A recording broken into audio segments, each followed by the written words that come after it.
hopefully, may mga bago tayong makikita in this Oo game nga. number 2. Kaya pagpasok natin ng draft ng game number 2, for sure, there will be a lot of adjustments. Sakta natin. Binan yung Louis, but then it's still the same. Khalid and the Fovius ban against Sanford of Grabe, TLP. no? Grabe yung respect na pinapakita dito kay Sanford. At karespeto naman kasi talaga, kung babalikan natin yung first Khalid game ni Sanford, napakalaking dilubyo nun para sa jungler ng Grabe. kupunan mo. Wala pang 1 minute. Level Nag-clear na sila. Parang pag sa RG mo nakasalubong yun, mababad trip ka eh. Parang go next na yun kapag ginanong ka ng level 1. Maliban na lang of course kung may comeback na magaganap. But in that game, it was really a nightmare. Yep. Kapag kumbaga bangungot yung Khalid sa loob ng jungle. So, ngayon, open pa naman halos yung Hayabusa. Ay! Wow, Tig first pick! First pick! Natutunan ko rin sa RG yan eh. Nabigla ako! Sandali lang. Parang kailangan data, ay hindi na raw nila ibigay ito. Hindi naman daw maubusan. Nga naman, may Julian pa, may Hayabusa, may Nolan. Dami pang assassins yan. May Ling pa nga kung gugustuhin nila. Pero medyo hindi madali mag-Ling against a Tigreal. Maliban na lang of course if you have a sustained support. Katulad na lamang ng siguro Diki o Angela. Pero malayo nang makakita tayo dito. Pero imaginein mo no, kung nagdagdag pa siguro ng crowd control heroes ang Team Liquid, hindi na malayong ilabas ang itlog ni Perks. Oy, pwede naman. Malay mo, mag-ano ulit dito si Sanford eh. Arlot, katulad nung nakikita natin na kadalasang pinapares. As of now naman ay bukas pa naman yung power pick na yun or at least comfort pick at least para dito kay Sanford, di ba? Kung gusto nila. At yun na ba yun?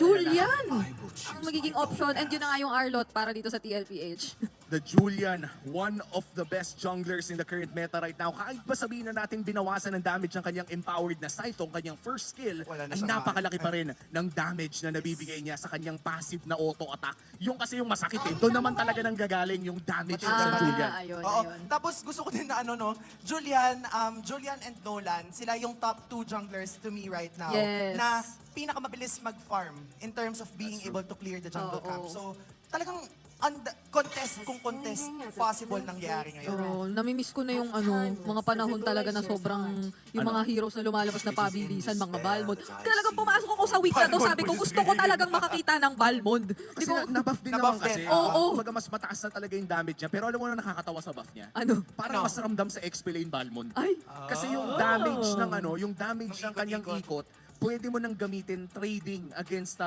enemies sa XP lane. At kapag may war axe ka, bumabalik din lang yung buhay mo. Pero malayo pa, feeling ko wala pa tayo sa meta na lalabas yung Balmond. The last time na nakita ko yun, 3 years ago pa, galing Indonesia. Anong season yun nun? Matagal nang tapanan yun.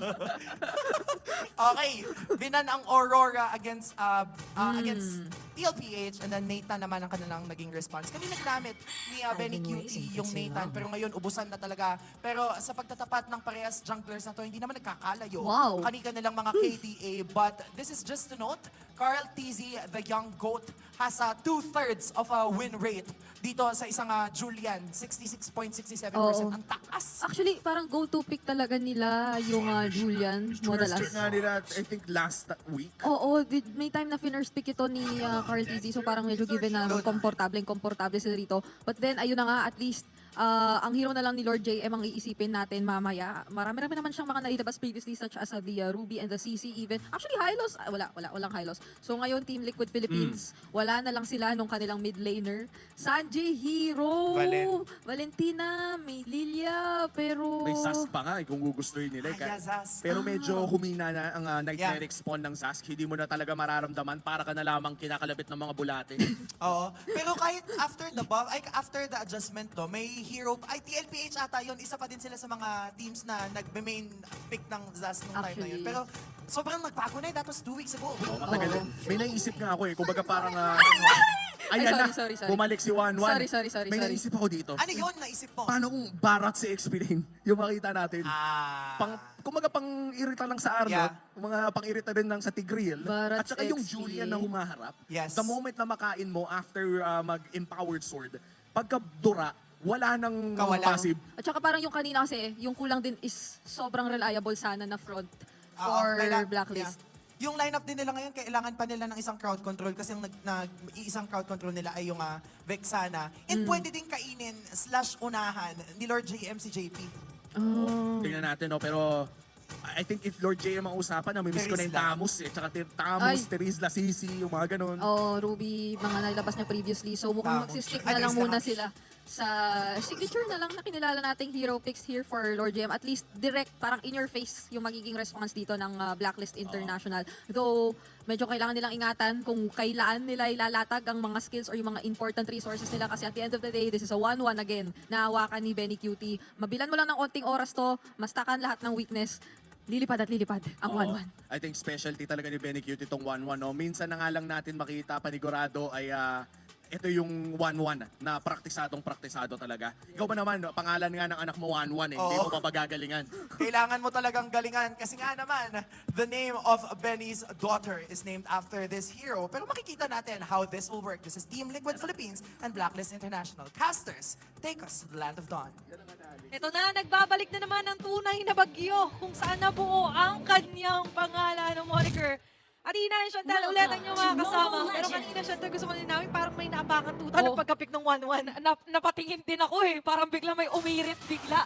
Nung time na yun, pero ito mapapairit din ang ating mga viewers at kasama natin dito sa ating venue.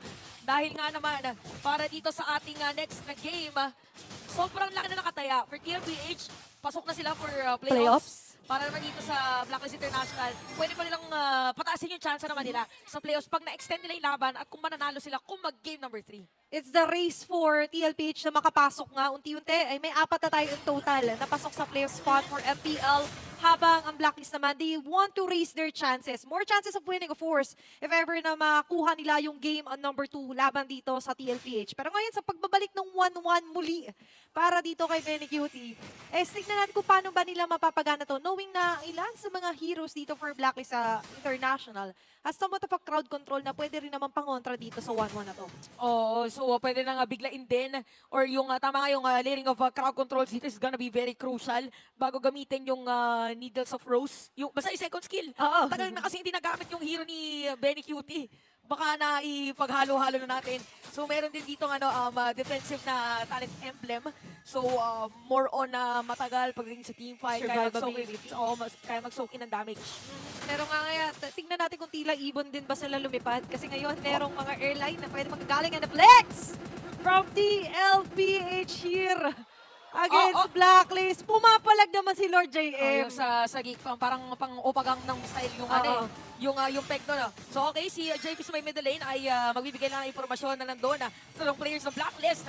So laban na agad ito pagdating sa turtle. Ay, Kanina ba una mapupunta? Dito yung ating pagong. It's gonna be Carl at he's plus the first blood para kay Sanji. Grabe nung sabay nung pagbagsak. Saktong-sakto nakuha ng TLPH. Not only the first turtle, makakakuha pa sila ng first blood doon. And so far, may laki-laking bagay na nabibigyan nila ng ganong kaaga na mga objectives dito si Carl TZ. Pero doon sa may bandang baba pala, ay itong final slash. Oh, so matagal na laban to para sa mga XP laners natin. Pero ito hindi mabagal na nalaban kasi talagang tinututukan nila dito si MP The King. At bumalik pa nga doon para lang makuha yung neutral jungle or yung tinatawag na green.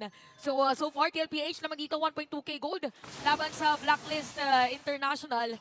So things are getting slow again. Late gamers kasi si Claude at saka si 1-1 1-1 oh. Pero mamaya tingnan natin kung paano yung magiging push and pull. Push para dito sa TLPH, lalo't meron nga silang implosion with JP. Pull naman kung sakaling kailangan ni pull ni Perks sa mga nagdedelikado katulad nito ng MP Daki! Ay! Carl DZ ay nagsulat ulit ng panibagong pahina para sa kanyang Get Well Soon era. At talaga namang pindot na pindot si The Young Goat. Ang reply ni Young Goat doon ay K. Sa hinaba-haba ng sinulat nyo. Pero marami-rami ng meaning yon. Sabi niya, less talk, less mistakes. Pero ngayon, less din naman yung mistakes na nakukuha or nakikita natin sa mapa. Pero kita mo naman yung prowess talaga ng Young Goat. Kahit si Lord JM na yun sa tapat or sa baba na tinatapatan nila. Oo, so talagang grabe yung pokes na ginagawa dito. And very crucial kasi paunahan yan pagdating sa mga XP laners kung sino makakasama doon sa turtle. Nakita natin na magsuspawn in 10 seconds. So very aggressive ang ginagawa dito ng TLPH at may ingat din si Oheb by the way na mag-clear kasi anytime nga naman ay pwedeng may baka pumasok or dumating na isang Julian Kahit na si Daddy JP, malaking threat sa kanya eh. The vision here for Oheb is quite compromised sa ngayon kasi may si Perks kailangan niya rin na somewhat i-perk up dito sa MP The King. Kasi imagine, maaga siyang nabibigyan. Maaga-aga silang na-zone out. Katulad ito, 5 ng Team Liquid ay nandito agad sa may turtle pit. Oo nga, and turtle secured para dito sa TLPH. So parang inaantay na lang muna yata ulit na magkaroon ng items dito Oo. yung mga players for Blacklist. Pero somewhat for Blacklist, kailangan nila ng aking katapangan dito. Afford naman nila. But the problem is na nauunahan sila dito ng mga pambibigla, hindi lang flex ng pambibigla ni Carl Easy earlier. And how do you stop a Julian?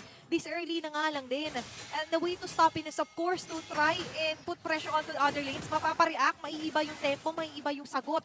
Pero ang sagot na nga lang din dito ng TLPH ay umabang doon sa pinakalikod. Ay, nako po, ginamit na rin dito ni Sanji, by the way, yung IMU na Eternal Guard and Perks ay hindi pala nila tinantanan. Nakasira din ang Torre, by the way, dito yung TLPH at hinahabol si Oheb. Oheb is still alive pero pipilitin. Ginamit dito yung trigger, ginamit na rin yung conceal para mas mapabilis pa. At dahil na nga dyan, patay na si Oheb, si Hachi, nahabol nila. Carla TZ with another kill. 2-0-3. He is back. Nako, nagbabalik na naman ng sobrang solidong atake dito ng Team Liquid PH. At hindi lang yun yung nakikita natin solid. Dahil 6-0 po yung current kill score natin. All objectives secured by TLPH. At nakita rin natin yung napakagandang way doon nila JP to counterplay doon sa mga attempts ng Blacklist na somewhat kumuha rin sana ng pitas. Pero sa ngayon, wala pang napipitas sa kanila. May nagbabadya pang 1-1 na mamaya mas mararamdaman nating sasama sa mga teamfights. So mas lalong hahaba yung listahan ng mga dapat bantayan. Hindi kasalanan dapat bantayan dito ng Blacklist International. Oo nga pala, lumilipad nga pala si Benny Cutie na hero din. Ganon ka ganda yung nagiging laning by the way ng TLPH para, ayan na yung sinasabi natin, lumipad ka! Benny Cutie, medyo nabitin lang. Pero ayun, makakatakas pa rin, even Oheb ay hindi din mabibigyan. Marami-raming mga reactions ang nakita natin doon, sigawan ng audience kung sino nga ba ang unang matatanggal. Unang tatanggalin na nga Ayun, din may doon lipad yung din. Pagong, pero nandito ang slight lipad para sa Blacklist International na ngayon. Ay hindi na nga lang din makakakuha muna ng trade-off. So medyo may pagtakas din. By the way, so may sarili ng lipad. Dito ang side ng Blacklist na kanilang pwedeng gamitin either pang set or either pang disengage against TLPH. So again, somehow, replica for game number 1. Ayun na naman, narinig na naman natin yung conceal. Sino magiging target? Ayan na, slide to the left. Pero nag-jump Lord JM. Makakatakas pa rin gamit doon yung guiding wind. Habang si Sanford buhay pa rin, isang piso na lang. Sana yung kanya HP sa moment na yun. Pero Torre masisira ng TLPH. Grabe naman si Sanford dito. Gabisong buhay pero makakasurvive. TLPH on the other hand ay perfecto pa rin ang kanilang punto. 6-0 kill score. Hawak lahat ng objectives. 3 straight turtles para kay Carl Easy at hindi lang yon. Ang kinakaharap na problema dito ng Blacklist, yung ganung mga klaseng pitik pa lang ni Benny Cutie, hindi pa nga siya totally nakakalipad ng solo eh. Pero ngayon na sige, TLPH 8.3k gold lead. Ano bang kailangan ng gawin ng Blacklist para medyo ma-stretch yung laban? Kasi 8 minutes pa lang eh. Sa ngayon, kailangan muna nilang huminahon kasi sa ngayon eh, medyo nagbubuklod-buklod sila ng atake. Although we understand, wow, lalim na Tagalog. Although we understand kasi kailangan nilang i-relieve yung pressure onto some parts ng mapa katulad na sa may mid lane. Pero they have to divide and conquer. Hindi pwedeng lahat sila ay pumupul lang ng pumupul. Kailangan din ng slight push, slight nudge. Pero sino nga ba ang mananudge back nila dito sa TLPH? The most viable target, hindi muna ng ICJP, is actually going to be Sanford. Muntik naman na nilang nagawa yun. Para sana mabawasan kahit papano. Eto, Oh. by the way guys, 100% accuracy rate, sabay na sabay sa Sandu. Ayun o! Ayun na naman, di ba? Kita mo sabay na sabay pumipindot. Tsaka by the way, available po yung Team Liquid Peach Recall. Available yan. So get yours now. Kasi baka mamaya sa RG, ito na pala yung kailangan yung swag. May dagdag kasing plus 10 na charisma yan. Oh, tsaka na-confirm natin guys, ang gamit na na-recall ngayon ni Daddy JD ay yung sa TLPH. Nag-usap-usap na sila. Okay, nag-usap-usap na. Sabi niya, ano bang gagamitin natin today? Okay, sabi niya, sa TLPH ba? Sige, copy that. Oh, ayan. So, eto, habang nangyari yan, guys, nakuha na rin ng TLPH. Dito yung Lord. So, again, gaya sinabi ni Athena is kailangan mo na mag-divide and conquer ng Blacklist. Pero medyo mahirap yan ngayon considering na dalawang second tier turret na yung nasira dito ng side ng TLPH. So, probably, Kailangan Paano ng- ba? Paano na? Ngayon, kailangan ng undivided attention naman. So, magpo-focus fire sila. Oo, kailangan na ng sanib puwersa dito para sa Blacklist. It's all or nothing para dito sa laban na ito. Game number 2 pa lang naman, pwede sila makapurse ng game 3 if ever man na somewhat man-neutralize sila yung sitwasyon. Pero TLPH, hindi na naman nila binibitawan yung ganitong klase ng formation. Man-to-man offense ang karanda. Walang mapafinest dash na si Sanford, pero siyang tatamaan! May bawi yata dito ginamit na rin yung IMU na Eternal Guard. Benny Cutie makakakuha ng kill. Habang yung Lord ay nandito pa rin. Kailangan depensa ng Blacklist. Pero knock off yung perks. Pero alis yung mga players dito sa side ng TFPH. Sanji medyo walang buhay doon! Hindi masusunog! At si MP Laking pa nga ang mapapatay na ihabol pa yung final slash ni San for the moment ngayon. Kaya ito is may taas. Masisira na rin yata nila ng TFPH. Pero may tatlong players na Blacklist na dedepensa. Bawasan mo ng isa. So we have Perks and Haji. Mukhang this is it para ma-secure ng TLPH yung kanilang playoff spot. Pero nilalaban pa rin ang Blacklist. Nakakadepensa pa rin ng Blacklist, pero yung Samsung duo talaga, they like living life on the edge. 2 beses na silang muntik mamatay, pero kaya pa rin nila mas lalo silang ginangaan. Ngayon ay posibleng round 2 para sa depensa ng Blacklist International. Medyo malalim si Carl sa pinakalikod, pero okay nga lang din dahil iba-iba ang inaatake. At yung base turret dito sa may bandang gitna ang papabagsakin ng TLPH. Kakalma ang ating mapa. Pero kita mo naman na ngayon ay medyo mas nagiging duguan ang depensa ng Blacklist International. Parang iniisa-isa muna dito ng TLPH lahat ng mga inhibitor Sanji, turrets. oh. Ayun. So, ano yun eh, minsan factor din yung mga ganyan eh. Pwedeng mabigyan or pwedeng bigyan. Oo. Parehas lang pala yung sinabi ko. Oo, pero Basta yun. ang hindi pareho ngayon ay ang kalamangan na nakuha ng TLPH. Sometimes ginagawa ko yan. Taktika rin kasi yan. The mind games with the TPs. Lalo ganyan yung recall na Oy! ginagamit ko. Okay, they all got the memo. Okay. Available po yung Team Liquid Beach recall. Group formation. Okay, group yourselves into 5. Okay, nag-bolt in na naman ang Cavaliers and Team Liquid PH got the memo na pare-parehas. Ito naka-side view. Pwede Iba't ibang angulo. Pwede pala naka-side view din, oh. Ganda ng Oo. angle na yun, oh. Gusto ko yun. Medyo Pwede ba? Kaya ba direct pa right naman? ganda ng angulo nung ano Malag na. kasi, tapos mamaya pa right. Yung machong kabayo. Pero ngayon, ang Ay, macho ito. din. Ito. Ang nagiging advantage ng TLPH, ito, ang sabihin na natin crucial na pwedeng pag-agaw ng Blacklist. Kaso sa ngayon, walang agaw na mangyayari kasi kailangan muna nilang umuwi at dumipensa at clear na mga wave na ginagawa or na mumuo doon sa kanilang base. Okay, so ano lang muna. Konti pagtibok. Okay? Konti pagtibok. Okay. Para here sa ating mga teams.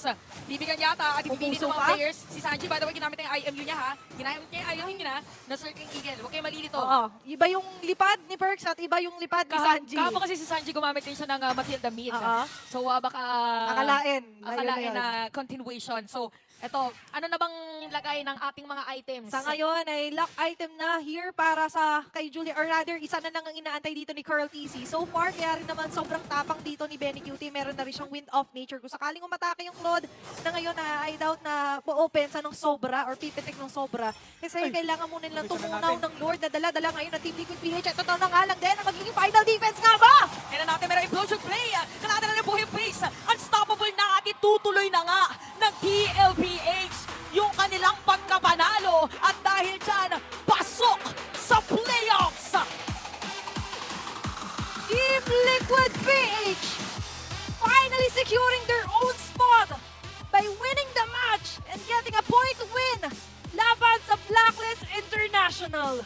Sobrang gandang performance sa pinakita dito ng Team Liquid PH. Execution-wise, sobrang on point. Grabe, no? Mhm. And even the draft itself,